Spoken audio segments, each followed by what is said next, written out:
voice was the on-ramp. You said a command, a light turned on, and it felt like magic.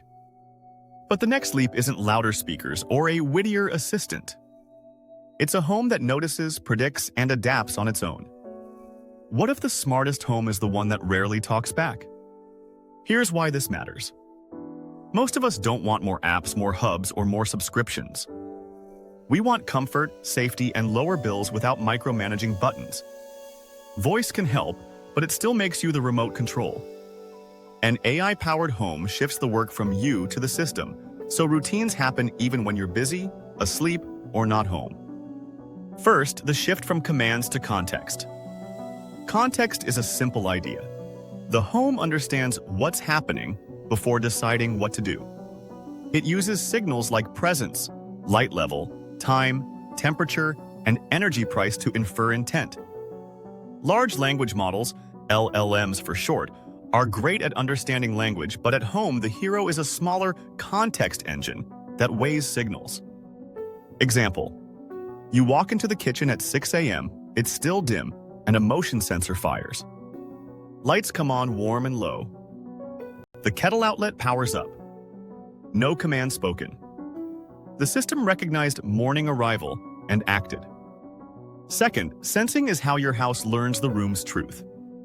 Motion is the baseline, but not all motion sensors are equal. Wave radar, radio waves that detect tiny movements, can track presence more reliably than basic PIR sensors, and it works when you're sitting still reading. Door and window sensors confirm entry. A lux sensor reports light levels. A smart plug reveals that your TV just drew power, so someone's watching. Air quality sensors catch cooking spikes or stale air. None of this is about surveillance, it's about signals. Cameras can help in shared spaces, but in bedrooms and bathrooms, radar and door sensors are the privacy-first choice. Tempted to skip sensors and rely on voice? That's like driving with your eyes closed but shouting louder. Signals reduce friction and false triggers. Third, local AI is the quiet superpower. Edge inference means running models on a device in your home, not in the cloud. That can be a home server, a hub, or even a capable router. Local models classify sounds like a smoke alarm, estimate occupancy patterns, or choose a lighting scene without round trips to the internet. The strengths are speed, resilience, and privacy.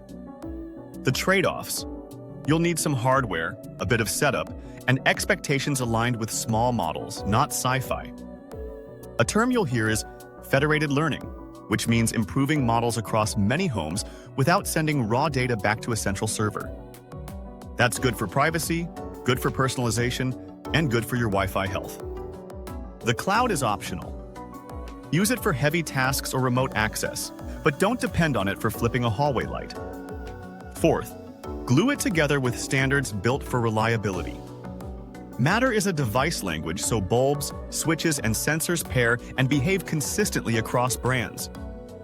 Thread is the low-power mesh network many Matter devices use to stay responsive without overloading Wi-Fi. Together, they cut pairing pain and reduce random dropouts. Reliability beats features.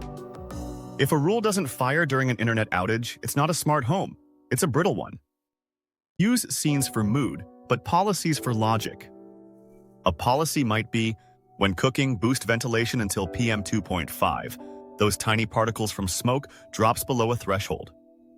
Another, if energy prices are high this hour, pre-cool the living room early, then coast.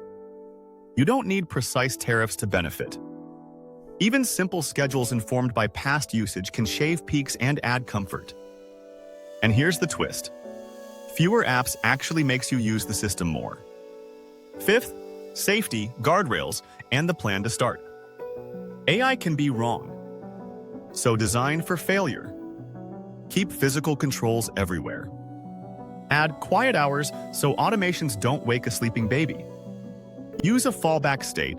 If presence is unclear, do nothing. If two rules conflict, the safer one wins. Never rely on automation alone for security or life safety. Treat it as a companion to certified detectors and locks. Limitations are real. False positives from pets, poor sensor placement, vendor lock-in, and subscription creep. The antidote is scope control.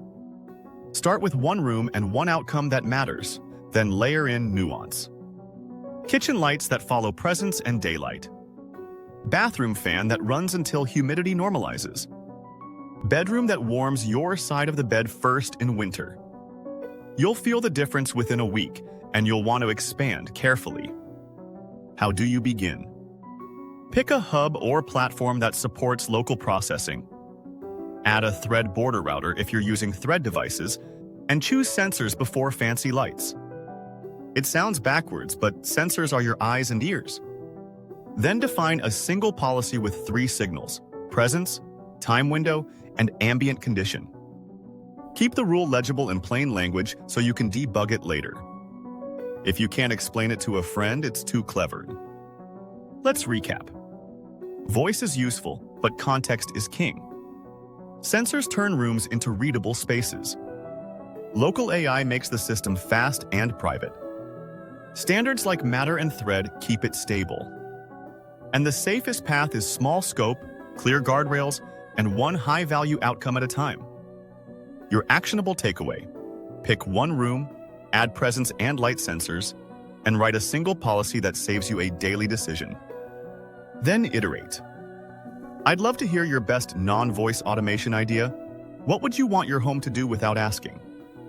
If this helps, subscribe for deeper breakdowns and real-world setups you can use.